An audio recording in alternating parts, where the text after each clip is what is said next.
hukumnya, hukum toharoh, hukum sholat, tetapi bagaimana tata cara bertoharoh, ya. Ketika berwudu, ya, di dalam kamar mandi, masuk kamar mandi, istinja, ketika sholat, ya, berangkat ke sholat, kemudian ke masjid, selama di masjid. Jadi bukan pada sholat hukumnya dan sebagainya, rukunnya bukan, ya, tetapi yang dibicarakan adalah adab-adabnya, termasuk zakat. Ya. Dalam membagi 8 asnaf itu tentu ada 8 asnafnya, ya. 8 asnaf itu etikanya bagaimana, yang mana didulukan dan sebagainya. Ya. Dalam haji, namanya gitu kan, apalagi haji itu, ya, itu kita berhubungan dengan banyak orang, akhlaknya bagaimana. Saya kira itu yang akan kita bicarakan. Silakan kepada pemakalan untuk presentasi.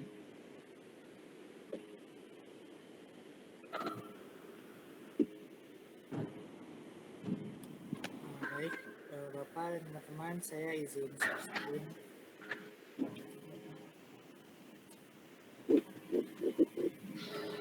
Difoto dulu ya, udah difoto belum? Kamera dinyalakan dulu.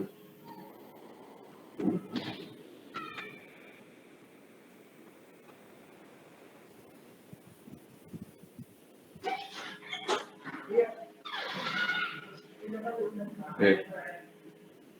Ya, kita screen silakan.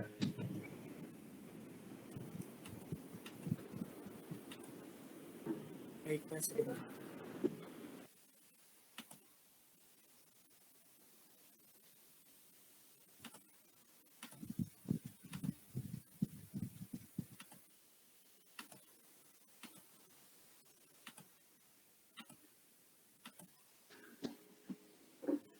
Silahkan presentasi ya. Halo. Silahkan presentasi, nanti saya gabung lagi ya. Baik, Pak. Oke. Lanjut saja ya. Saya memantau terus ya. Saya memantau terus di kendaraan. Baik, Pak. Assalamualaikum warahmatullahi wabarakatuh.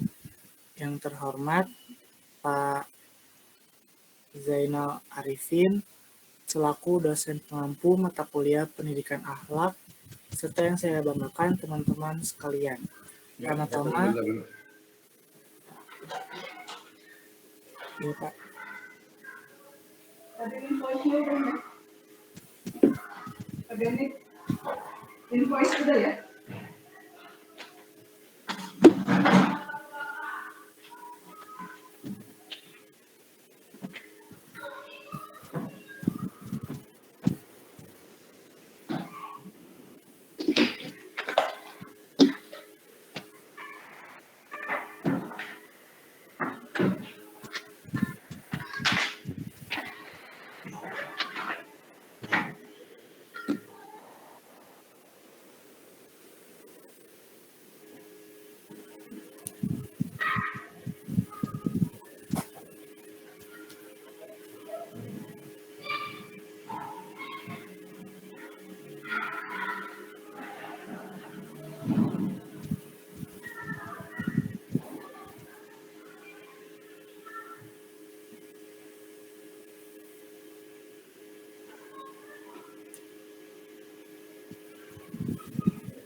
Baik, saya kembali lanjutkan.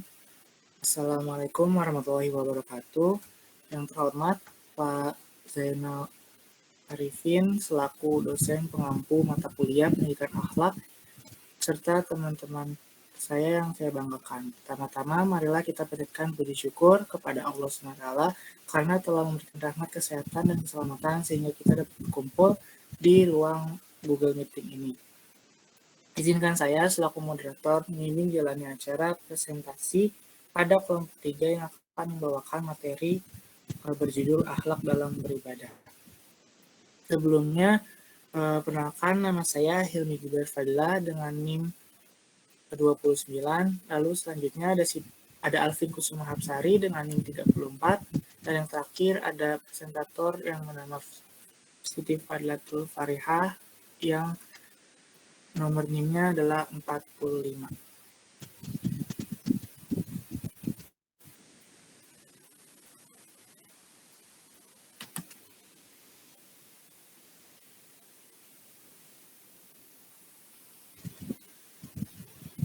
Baik, latar belakangnya ibadah sendiri secara umum dapat dipahami sebagai wujud penghambaan diri seorang makhluk kepada Sang Khalik. Jadi, penghambaan itu lebih didasari pada perasaan syukur atas semua nikmat yang telah dikaruniakan oleh Allah padanya, serta untuk memperoleh keridhoannya dengan menjalankan perintahnya sebagai Rabbul Alamin. Materi yang selanjutnya akan dibawakan oleh Siti Fadilatul Farihah. Kepadanya saya silakan.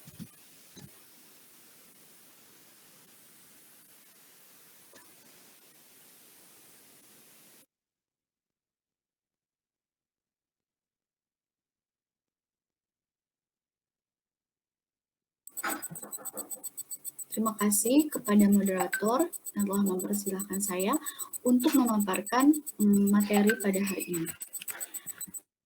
Yang pertama adalah adab dalam ibadah toharoh. Sebelum itu, pengertian toharoh dalam bahasa Arab yaitu an-nazofatu, yang artinya adalah bersih atau suci. Sedangkan menurut istilah toharoh itu yaitu membersihkan diri, membersihkan pakaian, tempat dari najis dan hadas. Jadi jika sudah bersih dirinya, sudah bersih tempatnya, maka boleh menunaikan ibadah tersebut.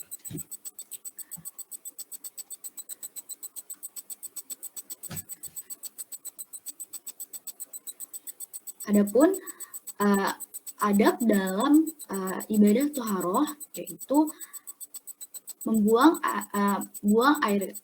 air dilakukan di tempat yang tertutup, tidak boleh dilakukan di tempat yang terbuka atau di tempat umum. Yang kedua yaitu tidak membuka aurat hingga sampai di lokasi atau toilet.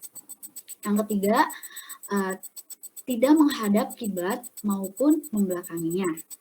Yang keempat tidak buang air kecil di air yang menggenang. Jadi membuang air kecil itu harus di tempat yang airnya itu mengalir.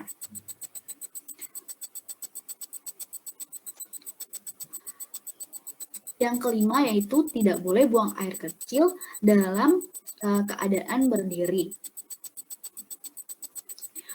Yang keenam, tidak buang air kecil di tempat-tempat yang keras atau tempat yang bertiupnya angin agar terjaga dari percikan air seni. Yang ketujuh yaitu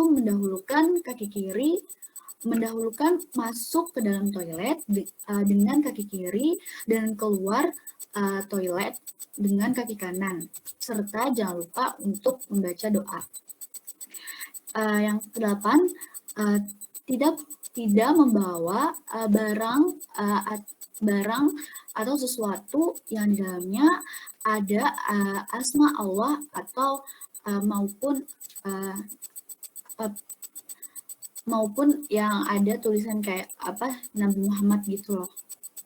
Yang kesembilan, membersihkan sisa kotoran setelah buang hajat dengan bersih.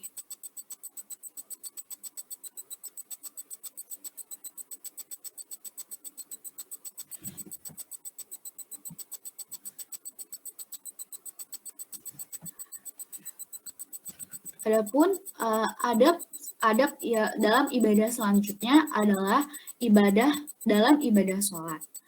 Yang telah kita ketahui, sholat itu sholat merupakan amalan yang pertama kali dihisab pada hari akhirat nanti. Sholat juga berarti seruan atau doa, yakni seruan seorang hamba kepada Tuhan pencipta seluruh alam. Jadi sholat itu merupakan bentuk doa paling murni atau paling tinggi. Nah, menurut pengertian syara, sholat adalah ibadah dalam bentuk perkataan dan perbuatan tertentu dengan menghadirkan hati secara ikhlas dan khusyuk, dimulai dengan takbiratul ihram dan diakhiri dengan salam menurut syarat-syarat dan rukun-rukun yang telah ditentukan syaratnya. Firman Allah dalam surah Quran surah At-Taubah ayat 103 yaitu Bismillahirrahmanirrahim wa sholli alaihim inna sholataka sakanul lahum wallahu sami'un alim, yang artinya dan berdoalah untuk mereka, sesungguhnya doa kamu itu menjadi ketentraman jiwa bagi mereka dan Allah Maha mendengar lagi Maha mengetahui. Adapun adab-adab dalam sholat yaitu suci dari hadas dan najis. Yang kedua yaitu menjaga waktu dalam mengerjakan sholat. Sebaiknya saat mendengarkan azan, kita harus menyegerakan waktu sholat dan tidak boleh menunda-nundanya. Yang keempat, tempat yang suci. Tempat untuk memasukkan sholat diharuskan suci, alias bersih dari najis, serta juga harus rapi. Selain itu, tidak ada tulisan atau gambar yang dapat mengganggu pelaksanaan sholat, agar pelaksanaan sholat tetap berjalan dengan khusyuk. Yang keempat, yaitu pakaian yang terbaik. Memakai pakaian terbaik serta menutup aurat.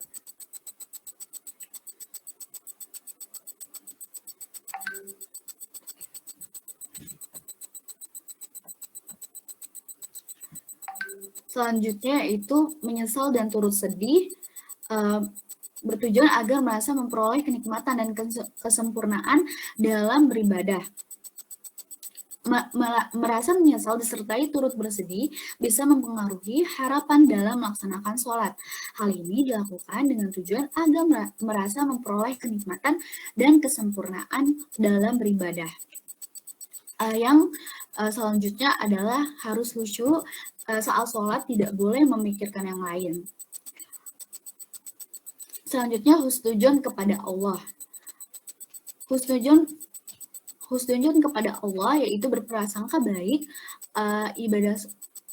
berprasangka baik bahwa ibadah kita akan diterima oleh Allah Subhanahu wa Ta'ala.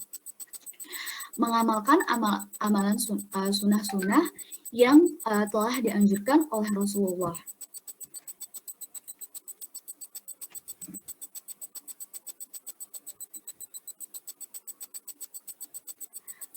Baik, terima kasih. Cukup sekian dari saya kembalikan ke moderator. Baik, terima kasih untuk Siti Falatul Fariha atas pemaparan materinya. Selanjutnya akan disampaikan oleh Alvin Kusuma Hapsari, kepadanya disilakan. Baik, terima kasih kepada moderator yang telah mempersilakan saya untuk menyampaikan materi ini. Selanjutnya ada zakat. Zakat secara bahasa adalah bentuk masdar dari kata zakah, bersih. Zakat diterjemahkan barokah, tumbuh, suci, bersih, dan maslahah. Sesuatu itu zakat berarti tumbuh dan berkembang. Zakat baik dari segi bahasa maupun istilah tampak berkaitan erat, yaitu bahwa setiap harta yang sudah dikeluarkan zakatnya menjadi suci, bersih, baik, berkah, tumbuh, dan berkembang. Sebagaimana dipaparkan dalam Al-Quran, surat Ar-Rum ayat 39. Bismillahirrahmanirrahim. Wa ma ataitum min ribal yarbu fi amwalin nasi fala yarbu indallah. Wa ma ataitum min zakatin turiduna wajhallahi faulaika humul mudhifun. Artinya, dan apa yang kamu berikan berupa zakat yang kamu maksudkan untuk mencapai keridhaan Allah, Maka yang berbuat demikian, itulah orang-orang yang melipat gandakan pahalanya.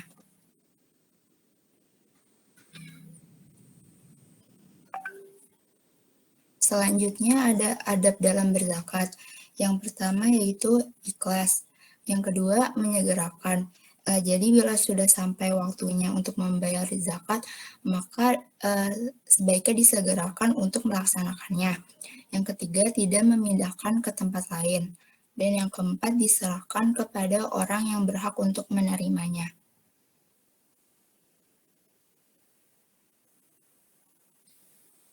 Selanjutnya ada puasa. Puasa secara bahasa adalah tarkun, kafun, dan hirmanun. Juga berarti imsakun. Kata tarkun berarti meninggalkan, kafun menahan diri, hirmanun mengharamkan. Menurut Yusuf Qardawi, imtinaun itu mencegah.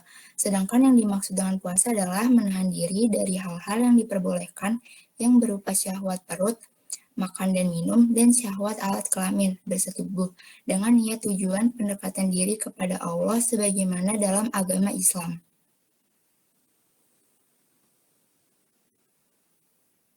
Selanjutnya ada adab dalam ibadah puasa.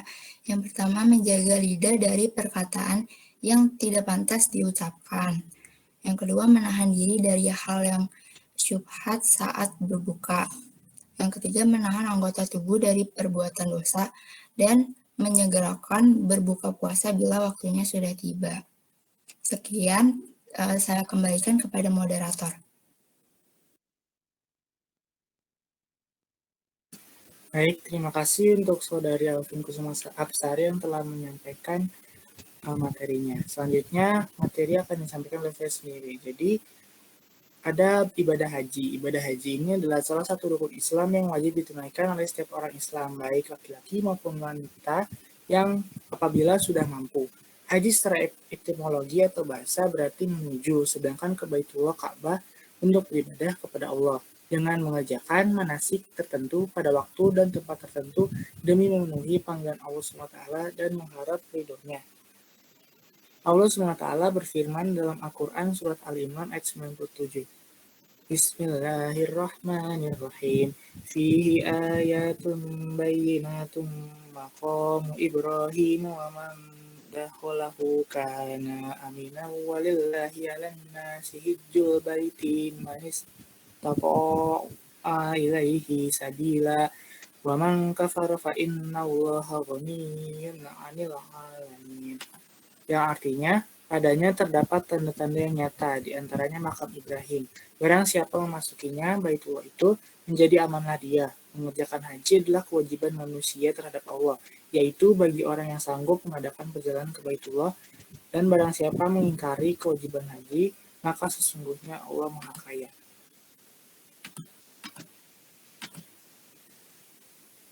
Adapun materi yang selanjutnya adalah adab dalam ibadah haji. Yang pertama itu mengikhlaskan niat hanya karena Allah semata. Lalu yang kedua bertaubat kepada Allah dengan taubat nasuha. Lalu yang ketiga ada menjaga adab safar berkaitan dengan haji dan umroh. Jadi adab-adab safar ini salah satu ada sholat istikharah. Lalu yang kedua ada menulis wasiat. Yang ketiga lebih baik tidak melakukan safar sendirian. Lalu yang keempat, memilih teman yang baik untuk safar. Yang kelima, pamit dengan tetangga. Lalu yang keenam, berdoa ketika safar. Selanjutnya ada adab yang keempat, yaitu menjaga lisan agar selalu berkata baik. Dari Ibnu Mas'ud radhiyallahu an, Rasulullah SAW bersabda, hendaknya kalian berkata jujur, sebab kejujuran membawa kebaikan dan kebaikan membawa ke dalam surga. Bila seorang berkata jujur dan selalu menjaga kejujuran, ia pasti akan ditulis di sisi Allah sebagai siddiq atau orang yang jujur. Hendaknya kalian juga menghindari berkata berbohong, sebab kebohongan dapat membawa kepada kejahatan dapat membawa kalian masuk dalam neraka.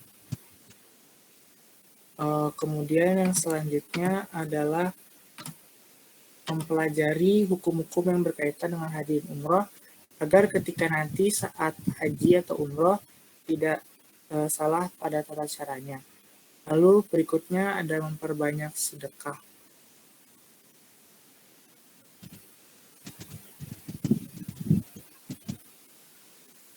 Syekh Abdul Aziz bin Fatih As-Said dalam kitab Mas'u'atul Adab Islamnya mengungkapkan sedekah merupakan amal yang sangat dicintai Allah, mendatangkan keridhoannya dan mencegah kemarahannya. Selama mengerjakan haji dan umroh, seseorang akan banyak menjumpai peminta-minta dan orang yang membutuhkan bantuan. Maka dari itu, selayaknya jemaah haji memperbanyak sedekah sesuai dengan kemampuannya untuk mendapatkan pahala. Selain itu, juga perlu memberikan sedekah kepada teman seperjalanan. Lalu yang berikutnya, yang terakhir adalah membawa bekal yang cukup dari nafkah yang halal agar tidak kelaparan saat menunaikan ibadah haji.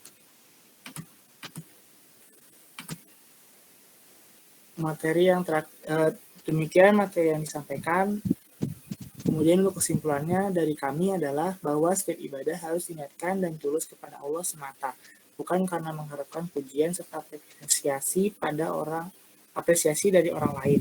Adapun adab yang telah disampaikan bertujuan agar ibadah kita diterima oleh Allah Subhanahu wa taala dan tidak berdampak buruk bagi diri kita sendiri maupun orang lain. Demikian adalah daftar pustaka yang kami ambil untuk materi yang disampaikan. Terima kasih atas perhatiannya. Wassalamualaikum warahmatullahi wabarakatuh. Saya selanjutnya kembalikan kepada Pak Zainal.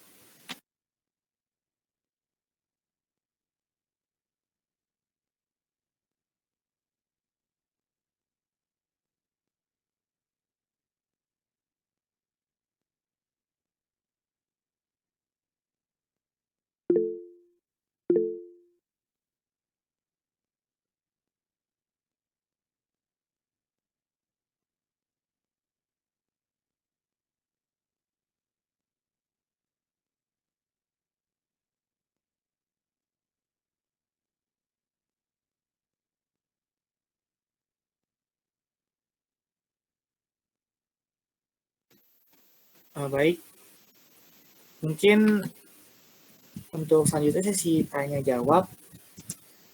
Untuk termin yang ke-1 akan diambil 3 round tercepat. Yang pertama di sini ada Kansa Salma. Kepada Kansa Salma dipersilakan.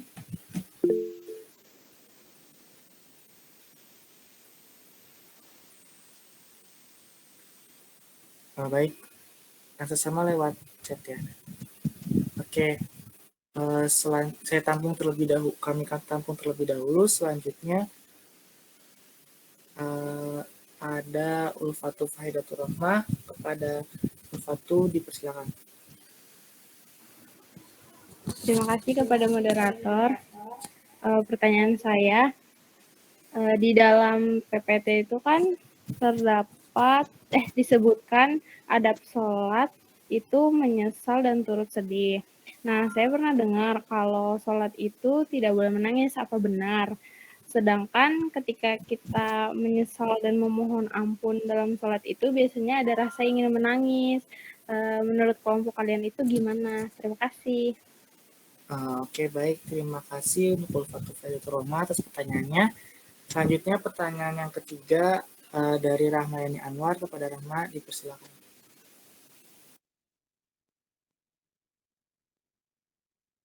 Ya baik, sebelumnya saya izin off cam ya karena sinyalnya sedang tidak bagus. Jadi langsung saja pertanyaan saya. Jadi saya pernah mengenai waktu sholat. Jadi saya pernah mendengar bahwa ada pernyataan mengenai waktu sholat Isya itu lebih baik jika diakhirkan atau mendekati sholat malam atau bersamaan dengan sholat malam pelaksanaannya. Jadi apakah pernyataan tersebut benar? Karena saya mendengar itu dari salah seorang penceramah, saya lupa namanya siapa. Intinya dia pernah mengatakan hal seperti itu. Lalu bagaimana pendapat dari kelompok 4 mengenai hal ini? Sekian, terima kasih. Baik, terima kasih untuk Rahma. Mungkin untuk pertanyaan dari Ulfatu Fahidatur Rahmah akan dijawab oleh Saudari Alvin Kusuma Absari. Kepadanya dipersilakan.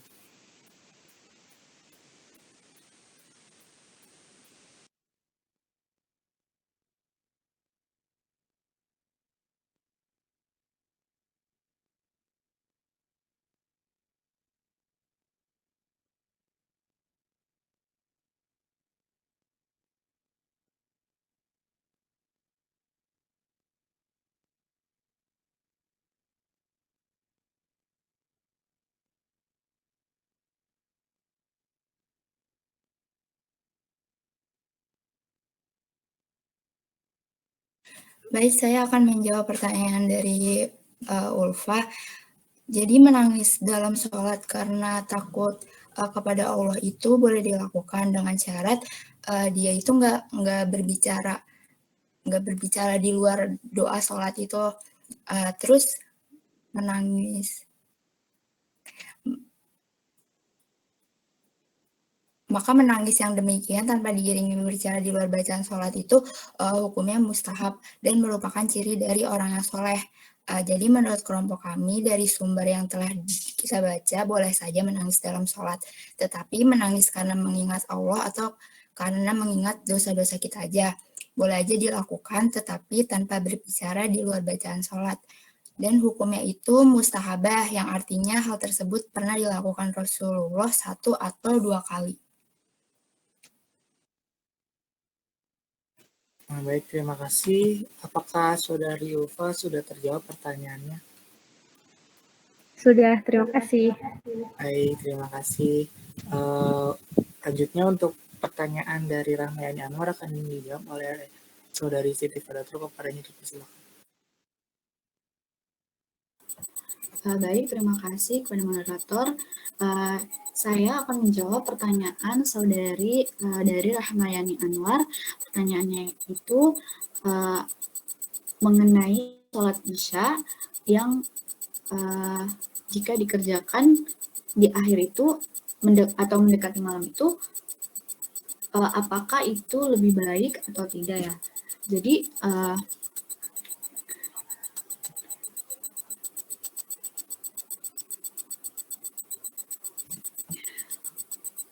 Jadi menurut kelompok kami melaksanakan sholat Isya yang digabung sekalian dengan sholat tahajud sebenarnya itu jangan dijadikan kebiasaan atau dijadikan kayak kesehari-harian gitu, karena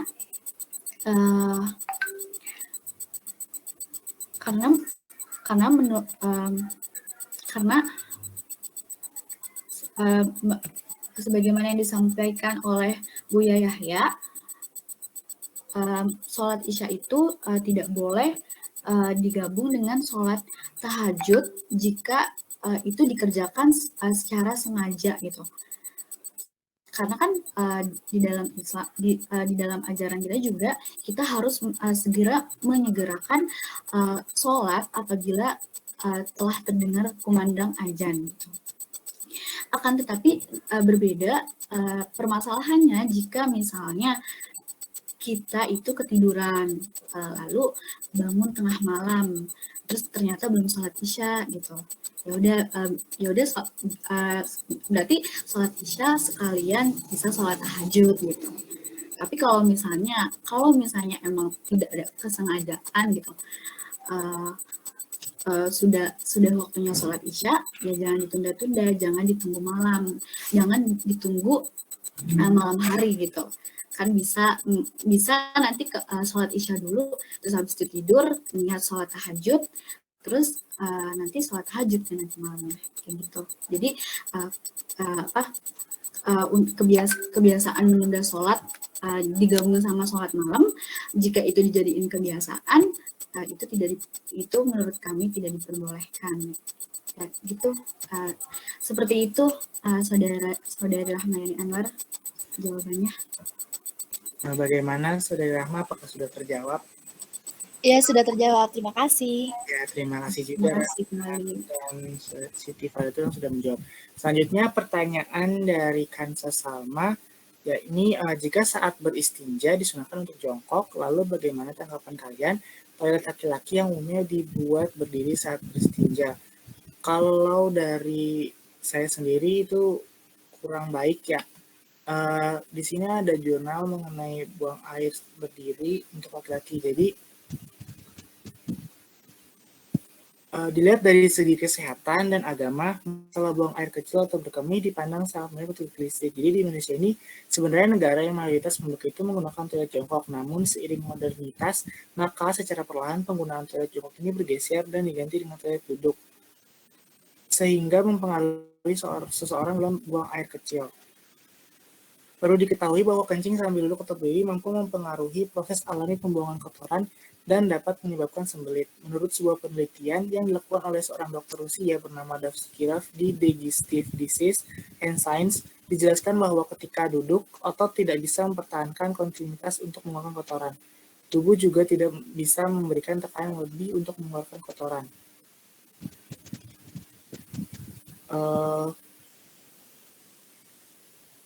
Jika sebelumnya sudah diketahui bahwa buang air kecil sambil jongkok adalah posisi terbaik dan tersehat jika dibandingkan dengan buang air kecil sambil berdiri atau duduk, maka hasil penelitian terbaru menunjukkan bahwa buang air besar sambil jongkok adalah posisi tersehat dan terbaik bagi kesehatan. Kalau menurut saya sendiri dari segi kesehatan pasti kurang gitu ketika membuang air dalam posisi berdiri. Jadi angka baiknya agama juga mengajarkan untuk jongkok karena itu baik bagi kesehatan. Kurang lebih seperti itu jawabannya.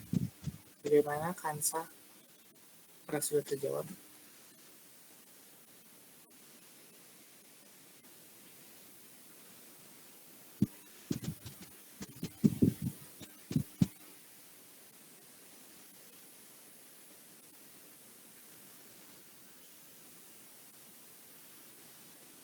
Mungkin Kansa, apakah ada yang ingin menambahkan jawaban dari ketiga pertanyaan sebelumnya?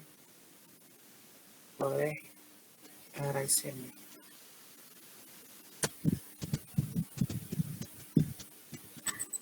Saya izin menambahkan jawaban dari Hilmi. Jadi menurut saya kalau misalnya emang tempat yang disediakan itu berdiri, ya berarti mungkin ya buahnya berdiri gitu.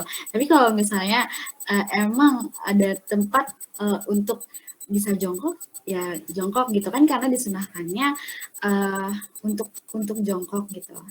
Jadi mungkin solusinya seperti itu. Ya, gitu deh. Ya, boleh. Jadi menyesuaikan tempat saat menyesuaikan tempat saja. Ya. Terima kasih Siti Farah atas kabarnya. Boleh? Ya boleh, Erliana silakan. Jadi kan pasti nih ya di setiap toilet umum itu kan pasti ada tempat WC-nya gitu buat buang air besar. Mungkin bisa diakalin gitu sekalian aja gitu buang air kecilnya tuh di toiletnya, jadi biar jongkok nggak harus berdiri di tempat yang WC laki-laki itu. Mungkin gitu. Terima kasih. Baik, terima kasih Erliana. Apa ada yang ingin menambahkan lagi?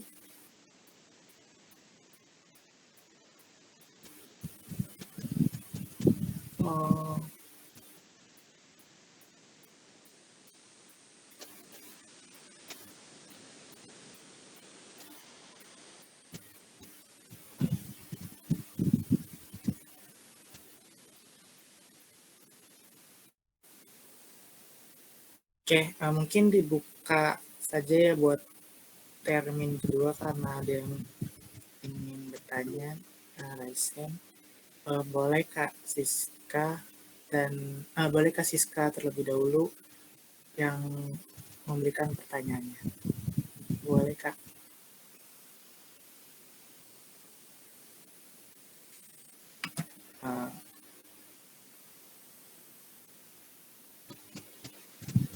Oke, terima kasih atas pertanyaannya lewat chat.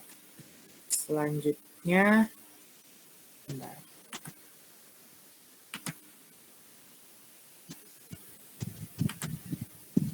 Selanjutnya tadi ada Nida Haura, kepada Nida Haura dipersilakan. Aku mau tanya ya, maaf sebelumnya off cam karena jaringannya kurang mendukung. Aku mau tanya perihal ini yang tadi toharo tuh kan wudhu juga termasuknya toharo ya. Terus gimana sih hukum wudhu kalau ketika tapi kita tuh pakai baju yang najis gitu. Terus ada satu lagi sama haji.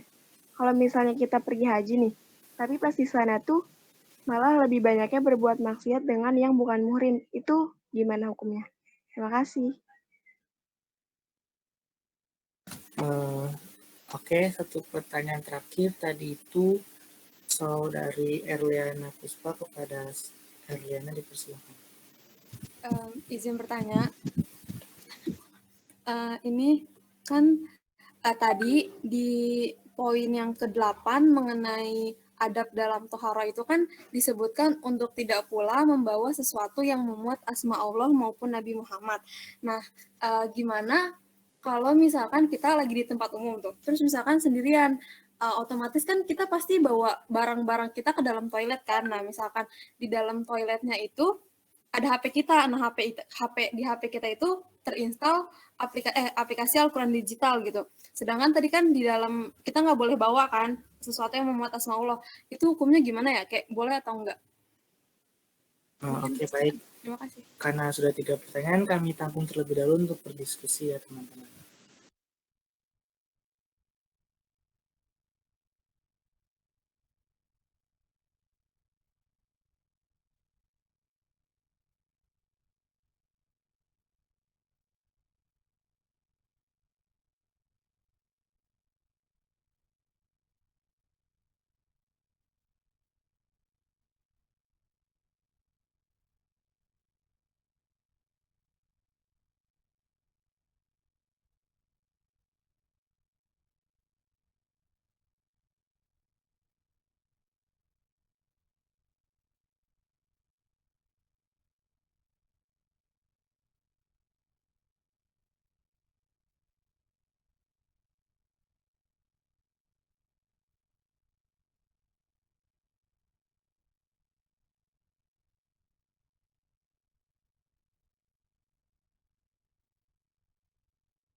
Oke, baik.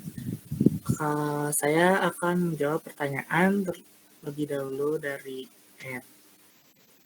Kurang lebih bagaimana kalau misal handphone yang menginstal aplikasi Al-Quran atau Asma-Asma Allah dibawa ke dalam kamar mandi.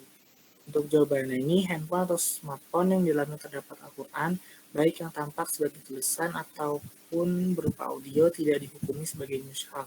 Oleh karena itu, boleh memegangnya dalam keadaan hadas dan juga boleh membawanya ke dalam toilet. Ini disebabkan karena tulisan Al-Quran yang tampak di HP atau smartphone itu tidak seperti tulisan dalam mushaf. Tulisan tersebut adalah getaran listrik atau pancaran sinar yang bisa nampak dan bisa hilang, serta bukan merupakan huruf yang tetap. Lebih dari itu, dalam HP atau smartphone terdapat banyak program atau data selain Al-Quran. Jadi dari penjelasan yang di atas bisa dilihat bahwa HP yang di dalamnya terdapat software Al-Quran hukumnya boleh untuk dibawa. Akan tetapi harus menghormati Al-Quran sebisa mungkin dengan tidak membawa software Al-Quran ketika di dalam toilet. Kurang lebih seperti itu jawabannya. Ada yang ingin menambahi?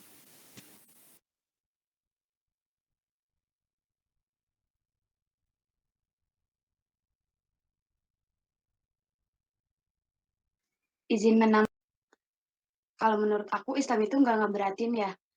Artinya kalau dalam keadaan darurat, ya udah nggak apa-apa, bawa aja kan. Kita lihat manfaat sama mudaratnya gitu. Kalau misalkan tas itu ditinggal misalkan di luar, takutnya hilang, mudaratnya malah lebih besar daripada kita bawa si tas ini ke dalam WC, ke dalam toilet maksudnya gitu.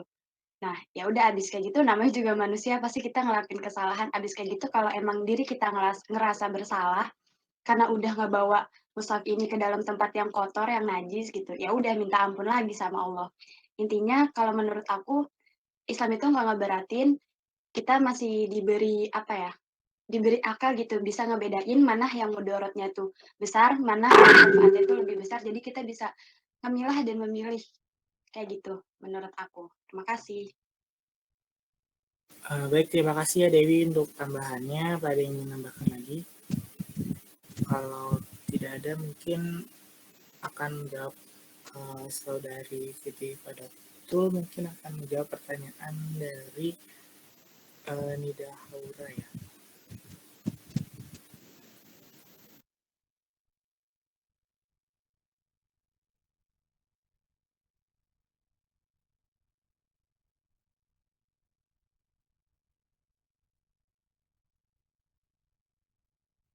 Oke, maaf, yang jawab Nida Haura, Alvin Kusumapsari. Kepada Alvin, dipersilakan.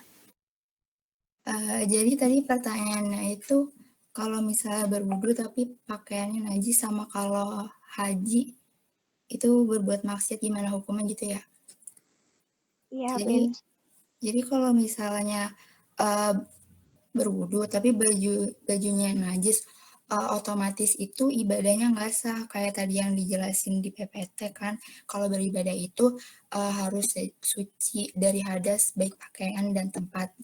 Nah, kemudian kalau yang ibadah haji itu dijelasin di surat Al-Baqarah ayat 197. Jadi kalau misalnya berbuat maksiat itu nggak boleh. Jadi kalau misalnya kayak ibadah haji terus dia berbuat maksiat itu dosanya itu bakal dilipat gandakan gitu.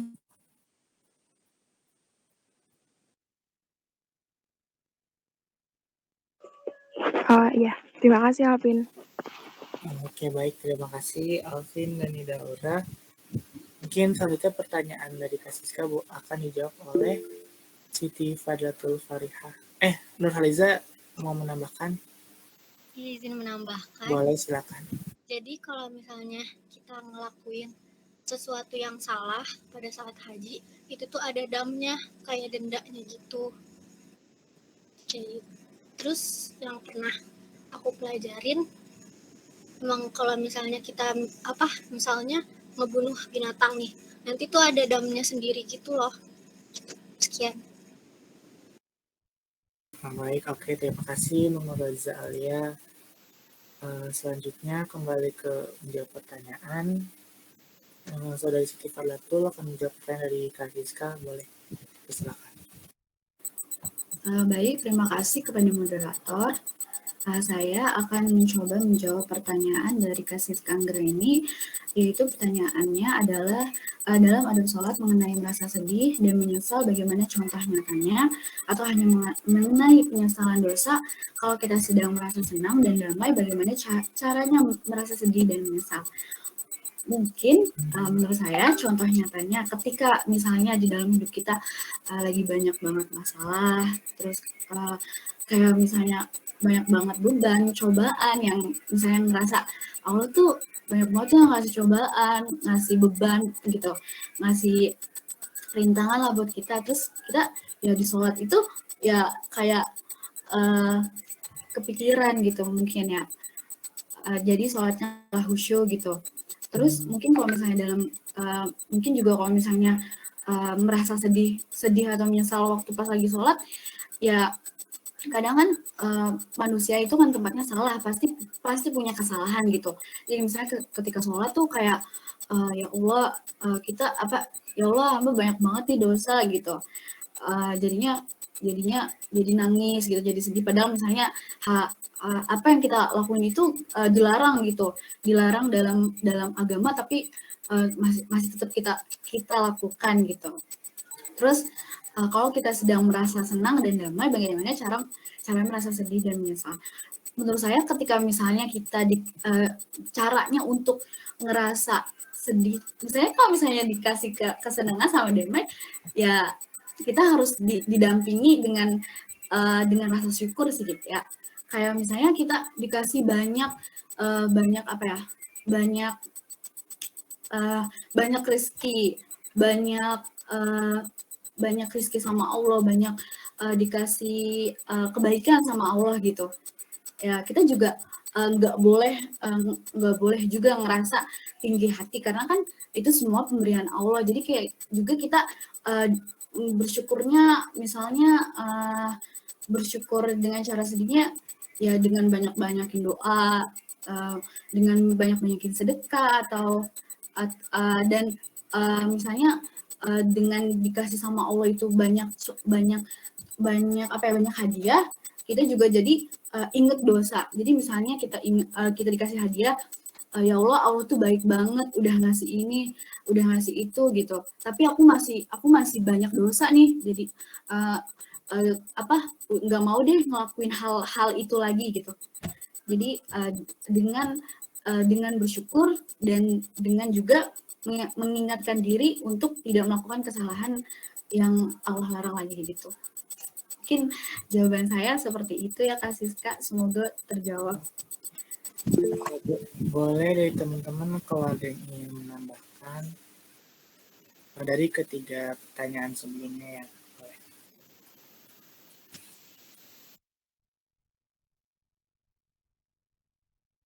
Izin menambahkan buat pertanyaan Kak Siska.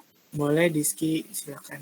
Kan misalkan gimana kalau kita lagi merasa senang saat sholat atau apa gitu tadi ya. Menurut saya, kalau misalkan kita lagi sholat kan tujuannya melaksanakan sholat itu kan bukan cuman dalam kewajiban doang ya. Jadi sholat juga kita bentuk komunikasi kita sebagai hamba dengan Tuhannya gitu kan. Nah dari setiap bacaan sholat juga kita renungin gitu walaupun kita sedang merasa senang atau merasa damai-damai aja dengan diri sendiri, itu kita renungin dari setiap bacaan ayat-ayat Al-Quran gitu, misalkan dari Al-Fatihah. Al-Fatihah itu sendiri misalkan kan dari kata Alhamdulillahirrahmanirrahim, segala puji bagi Allah Tuhan semesta alam. Kayak kita menikmati rasa syukur kita atas nikmat yang Allah berikan kayak gitu.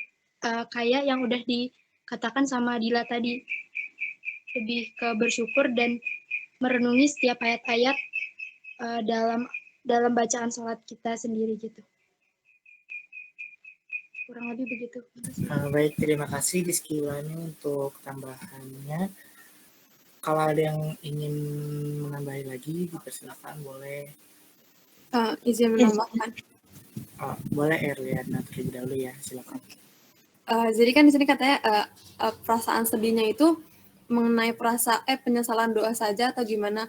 Mungkin menurut saya untuk perasaan sedih itu juga bisa ditimbulin dari kegelisahan kita pada pilihan yang datang dalam hidup, misalkan kayak bingung gitu mau milih jurusan apa, bingung mau kayak gimana gitu. Pasti kan ada tuh di setiap hidup kita pasti ada pilihan-pilihan yang harus kita tentukan kan, harus kita ambil keputusannya. Nah mungkin itu perasaan sedih itu bisa dari contohnya dari itu. Sekian. Terima kasih. Terima kasih Ariana untuk tambahannya. Boleh selanjutnya Dewi tadi. Iya, izin menambahkan dari pertanyaannya, dari jawaban yang teman-teman udah kasih. Kak Siska nanyain bagaimana contoh nyata dari sedih dan menyesal. Kalau menurut aku, sedih dan menyesal itu kan ilmu hati ya. Maksudnya tuh ketika kita sedih, terus kita nangis, nangis itu kan efeknya. Sedangkan sedihnya itu ya cuman bisa kita rasain di hati gitu loh. Jadi itu nggak ada contoh nyatanya gitu. Karena yang bisa ngerasain itu cuma diri kita. Kemudian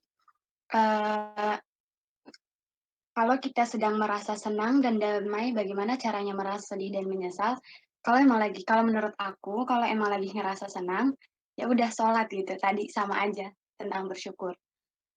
Intinya, aku mau nyampein kalau misalkan sedih, menyesal, syukur, berharap, rasa takut kita yang kita lakuin kepada makhluk, itu berbeda ketika kita ngelakuinnya kepada Tuhan. Misalkan gini, aku ambil contoh kalau misalkan rasa takut. Ketika kita takut sama kecoa, apa respon kita terhadap kecoa? Maka kita akan menjauhi kecoa itu kan. Nah, tapi kalau misalkan kita takut sama Allah, apa respon kita terhadap itu gitu? Kita akan menjauh atau malah mendekat? Malah mendekat kan kalau kita takut kepada Allah. Nah, jadi sedih, menyesal, takut, senang yang kita lakuin kepada makhluk itu berbeda dengan sedih, senang, takutnya yang kita lakuin kepada Allah. Itu menurut aku. Sekian. Oke, bagus banget. Terima kasih untuk tambahannya teman-teman semua. Mungkin karena waktunya juga sudah mepet, kita dari kelompok 3 cukup sampai di sini. Untuk pertanyaan-pertanyaan yang belum terjawab atau belum kebagian untuk bertanya, boleh lanjut di WhatsApp grup yang ada Pak Zainalnya. Kami tunggu sampai pukul 16.35. 5 menit aja ya teman-teman. Oke. Wassalamualaikum warahmatullahi wabarakatuh. Waalaikumsalam warahmatullahi wabarakatuh.